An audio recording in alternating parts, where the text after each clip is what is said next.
Bismillahirrahmanirrahim. Assalamualaikum warahmatullahi wabarakatuh. Selamat pagi kepada Bapak Hikmatullah SHI MSY dan selamat pagi kepada teman-teman lainnya yang berbahagia. Pertama, marilah kita panjatkan puja dan puji syukur kita atas kehadirat Allah Subhanahu wa taala yang mana telah memberikan kita nikmat dan kesehatan sehingga kita dapat berkumpul di kelas pada pagi hari ini. Salawat berserta salam, marilah kita curah limpahkan kepada Nabi kita, yakni Nabi Muhammad SAW. Pembahasan kali ini yaitu A. Usaha pemeliharaan Al-Quran, B. Pembukuan Al-Quran, C. Pengumpulan dan penertiban Al-Quran, D. Tertib ayat dan surat. A. Usaha pemeliharaan Al-Quran. Al-Quran merupakan kumpulan firman yang diberikan Allah sebagai satu kesatuan, kitab sebagai pedoman hidup bagi seluruh umat muslim. Menurut syariat Islam, kitab ini dinyatakan sebagai kitab yang tidak ada keraguan di dalamnya, selalu terjaga dari kesalahan dan merupakan tuntunan membentuk ketakwaan manusia. Kumpulan firman ayat-ayat Al-Quran tersebut juga dikenal dengan istilah mushaf atau kumpulan dari suhuf-suhuf atau lembaran-lembaran tertulis yang disatukan. Upaya untuk menjaga dan memelihara ayat-ayat agar tidak terlupakan atau terhapus dari ingatan terus-menerus dilakukan.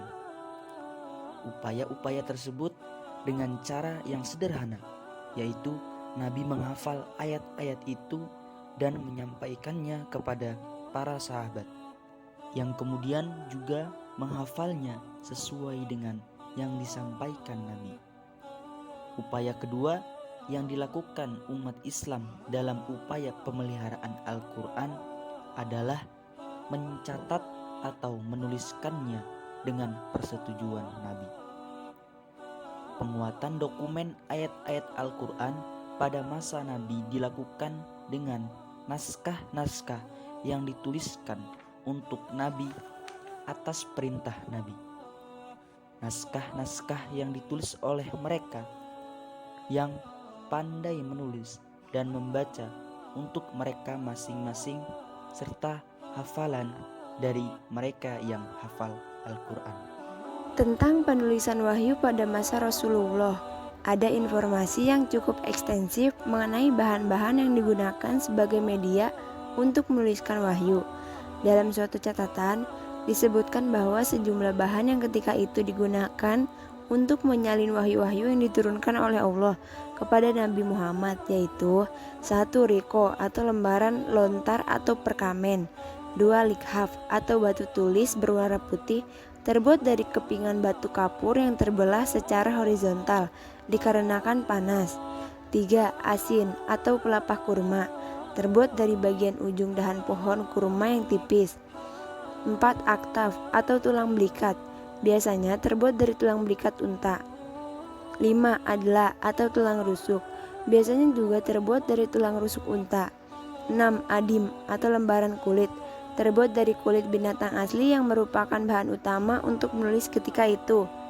Mushaf terbagi menjadi 2 bagian, yaitu mushaf primer dan mushaf sekunder. 1. Mushaf primer adalah mushaf independen yang dikumpulkan secara individual oleh sejumlah sahabat Nabi. 2. Mushaf sekunder. Mushaf sekunder adalah mushaf generasi selanjutnya yang bergantung pada mushaf primer. B. Pembukuan Al-Quran. Pembukuan Al-Quran dilakukan secara tersusun berdasarkan hadis Nabi yang diriwayatkan oleh Ibni Abbas dari Utsman bin Affan bahwa apabila diturunkan kepada Nabi suatu wahyu, ia memanggil sekretaris untuk menuliskannya, kemudian bersabda, "Letakkanlah ayat ini dalam surat yang menyebutkan begini atau begitu." Pembukaan Al-Quran tersebut tidak disusun berdasarkan kronologis turunnya wahyu. Upaya pembukuan Al-Quran melalui satu versi bacaan untuk seluruh umat Islam dilatar belakangi oleh karena di setiap wilayah terkenal kiroah, sahabat yang mengajarkan Al-Quran kepada setiap penduduk di wilayah tersebut. Kumpulan dan penertiban Al-Quran. Al-Quran dikumpulkan dalam hati penghafal dan dikumpulkan dalam bentuk mushaf, yakni tertulis dalam susunan yang tertib baik ayat maupun suratnya. Alat tulis dan media tulis ketika itu memang masih sulit, sehingga mereka menggunakan apapun seperti lempengan batu, tulang binatang, kulit kayu, dan lainnya. Rasulullah SAW menunjuk beberapa sahabat sebagai sekretaris khusus untuk penulisan Al-Quran. Nabi memberi petunjuk untuk menulis ayat yang turun dengan menyebutkan posisi penulisannya. Misalnya dengan redaksi, tulislah ayat ini setelah titik-titik di surat titik-titik, sesudah ayat titik-titik, dan sebelum ayat titik-titik. Para ulama membagi proses pengumpulan dan penertiban Al-Quran ini ke dalam 3 periode, yaitu pertama, penghafalan dan pembukuan yang pertama di masa Nabi SAW. Kedua, pengumpulan Al-Quran pada masa Abu Bakar radhiyallahu anhu. Ketiga, pengumpulan Al-Quran pada masa Utsman radhiyallahu anhu.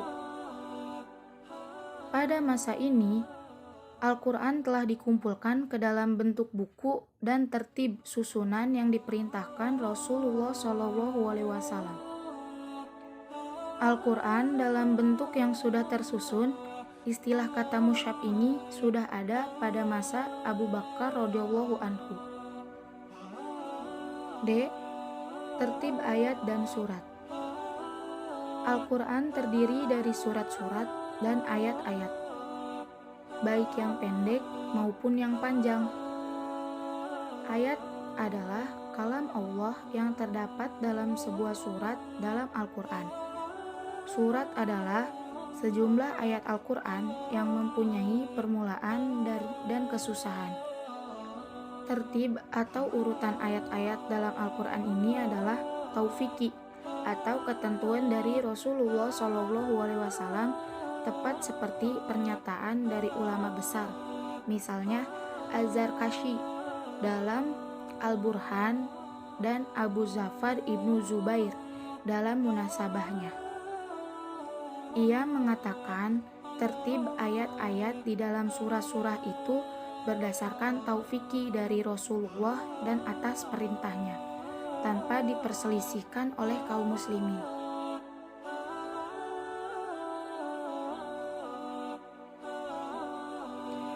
Baiklah, materi demi materi telah kita simak bersama-sama.